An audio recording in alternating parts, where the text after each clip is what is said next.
Hey y'all, so I was gonna go to Target, get some Baskin Robbins and make this video, but I don't feel like it. I just feel like sitting in the car for some reason. I don't know, maybe because it's cold outside, but in the car, the car is like my safe space besides my bed. Like when I was like, okay, I'm laying in the bed too long, I like to sit in the car too. It's just not a safe space, and it's just so warm in the car for some reason. Like I feel like the car is just always so warm to me. So I got my notebooks here, and I feel like this video is long overdue. So I'm gonna talk y'all about the process with the PhD, just some general questions that is good to ask in the interview, questions that I ask in the interview, talk to y'all about my schools and stuff like that. So first and foremost though, I feel like people don't realize that you don't have to get a master's to get into a PhD program. Yes, it does help if you don't have that much experience. It does allow you to get more experience and a better advantage into getting up into a PhD program, but it is not required. If you feel like you got enough experience or you feel like you was ready to apply to PhD programs, then apply. I say when you feel the time is right. I feel like when it's that time to apply to master's and PhD programs. Now, I didn't do that because I just feel like I didn't apply to master programs. I was looking at post-bac programs, but I never applied to anything outside of PhD programs because I just knew that's what God put in my heart, and God told me that I got this. So for me, I have, but I do have about 5 research experiences. But I think 4, and the one that I'm doing now is the 5th one. And also I have a co-authorship publication in my back pocket as well, but I got that after I started applying to PhD programs and after I started my interviews. So they don't know anything about me having a co-authorship publication. I didn't mention it, didn't put it on my resume because it was still in the review process, and we had to resubmit, go over the introduction and stuff, and so I didn't mention it. So I got it after that. But the schools, I applied to like 9 schools. So PhD process is different. So I applied to like 9 schools, right? It was supposed to be 10, but I stopped application. I actually stopped the application on 2. I decided not to do it. So I got interviews for Meharry, Texas A&M here in Houston, UTMB, Texas Tech. Where else? I don't remember. Like I said, it's a lot of schools. My memory is bad. But those 4. So 4 out of 9 is good. Especially from me coming straight from undergrad right into a PhD program. I'm really proud of that. I declined the interview for Texas A&M because once I had my first interview, it really wasn't given, and I really didn't feel welcome. And I feel like he wasn't listening to my questions at all. I didn't feel comfortable. I didn't feel like he was listening to me, and so I was like, I no longer want to continue the interviews. That was a no for me. And honestly, I don't plan on staying in Houston, and so continuing interviews was just a no. So Texas Tech Health Science Center, I did an interview with them. They invited me out to Lubbock, so I got accepted there. I loved it, y'all. I really loved it. UTMB, I had an interview with them. They sent me an email saying I was one of their finalists, but I haven't heard back yet, so whatever that means. I talked to the dude who was trying to schedule a tour, but he was like, I have to wait for my final letter because they were still doing interviews, and he was really rude about it, so that gave me a red flag. And honestly, like, obviously I'm black, so I don't expect a lot of people that look like me to also be in the field that I'm in, or to see a lot of people that look like me. But every time I mentioned minority students, they got really uncomfortable, which really made me uncomfortable. And they was just looking around and stuff. It's like they really didn't pay attention to their minority students, you know what I mean? And where else? Meharry, I leave February 26th. Today is February 18th, and I leave February 26th to go and visit Meharry and do a second interview. They say it's a second interview, but when I looked at the schedule, there was nowhere on the schedule where they had a time for me to do my second interview. And it's a heavy schedule, and they didn't say anywhere in there about no interview. I'm like, this is supposed to be a second interview, but I don't see nowhere an interview on here. So they might be like Texas Tech. Texas Tech said it was like an interview and a tour day, but they actually told us in person that we were accepted. I'm thinking, hey, they might be wanting to just tell me that I'm accepted. But I didn't get a good vibe from them either. I feel like they went around my questions. They didn't really answer my questions. And they also didn't. They just kept asking me about the other schools I applied for, which really threw me off because I really want to get to know the school. I want to ask y'all questions about the school, and I want y'all to get to know me. You know what I'm saying? So that really threw me off because I don't want to talk about the other schools. I'm here to talk about you and your program. And they also did the same thing as Texas A&M. They didn't really answer my questions. And so, just wanted to reiterate, you don't have to go and get a master's after your bachelor's in order to get into a PhD program. If you feel like you have enough experience, go for it. Okay? What else I was gonna say? So yeah, go for it. And my major is biomedical science, and I'm minoring in forensic science, okay? And so I want to focus on neuroscience, translational neuroscience, and infectious disease. I also been doing some biophysics research, and so I really like the biophysics program as well. And that's what made me stick out as well, because do something that makes you stick out, okay? So I'm doing biophysics internship, a biophysics research right now, right? And I've been doing it for like 2 semesters, maybe a year. I've been doing it for a year. Like we had off and on because we learning how to program, get set up with a computer, get set up at Rice. And so, but when I put that on my resume that I'm doing that type of research, that's what they asked me about in the interview, because they was like, we don't see a lot of people interested in this. They was like, people really think it's a lot of math, but it's not just math. And so they were really interested in that, and that's what made me stick out. And they also, I have really diverse research experience, and so they really liked that I had all of my different research things are different topics from different fields, because my minor is also forensic science, so I've done forensic science research as well. And so my background is really diverse, and so they like that as well, because I'm open. And when you get your PhD program, you have to be open as well. Don't be stuck on one thing. Be teachable. Be teachable, if that makes sense. You know, don't be stuck on one thing. Actually, even though you know you're interested in this, you might also like other research as well. And whatever you do in your PhD program, that don't mean that's what you're gonna do after your PhD program.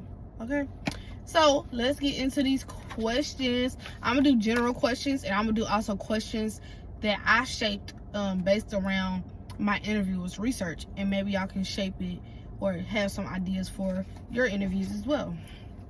So let's start with the general questions.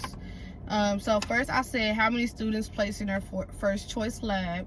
Because you know, in the PhD program, when you do lab rotations, you know, also when you do lab rotations, when you do your interview, make sure to ask what PIs actually will have funding for you, okay? So how many students placed in their first choice lab? 2, what does work/school life look like in a typical lab? So when I asked these questions, it was really hard for me to answer that one, because every lab is different. That's why you do lab rotations, but they just gave me experience based off them. But I still wanted to know, you know, like, what is the average time that you see people in the lab? I asked about the number of faculty in your research area specifically. Also asked how many faculty study translational science or neurodegenerative diseases, because that's what I'm interested in. So I asked how many faculty study what you're interested in. What kind of access is there for healthcare and mental health services? This is really important because a PhD program is really rigorous, and you will be in a lab. You will need to know balance. So that question was really important because your mental health is important. I know TSU took away mental health days. Okay, what work does the school do to support minority students and create an inclusive science community? Yes, I know not a lot of people that look like me will want to be in a field that I am in, or do the research that I am in, or even want to pursue a PhD. So I know I'm not going to see a lot of people that look like me, but it's still also good to know what they are doing to even reach out to us and make it more inclusive for the students that they do have. And that's why I said some of the schools got really uncomfortable when I asked that question. Texas Tech didn't, though. They were really welcoming. Ask about the stipend, tuition, all that. I know money questions are really uncomfortable, but ask them. Okay, ask them. So what is the support like for scholarships, fellowships, collaborations, and external internship programs? This is important as well. Okay.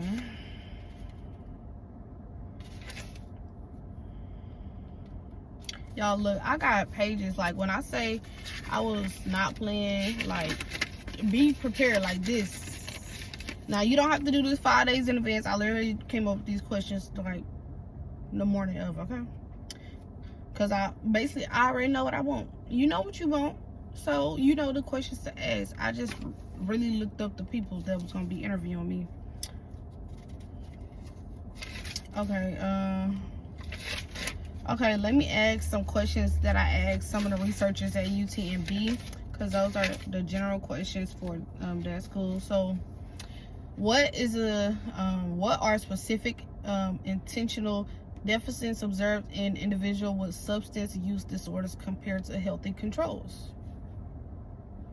Sorry, y'all, my boyfriend texted me. I was supposed to be going to Target, but like I said, I changed my mind. So he's like, why you just sitting outside? Okay, y'all, back.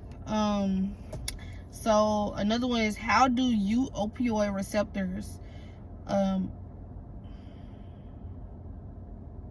scratch it. So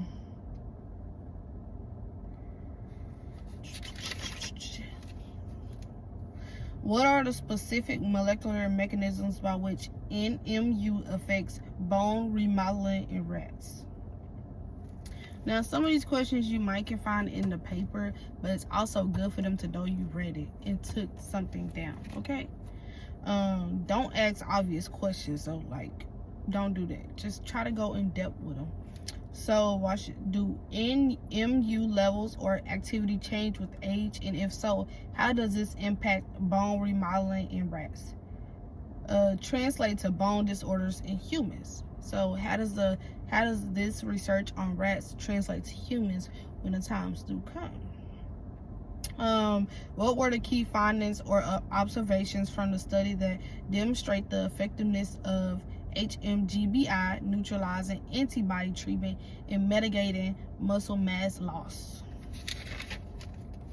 Make sure, like, try to, like, stumble a little bit. Don't read too fast, like, you know. And also, I showed them that I had a pen, like, taking notes and stuff, just so, like, oh, she's serious, like, she about her business, period. Also, can you discuss the implications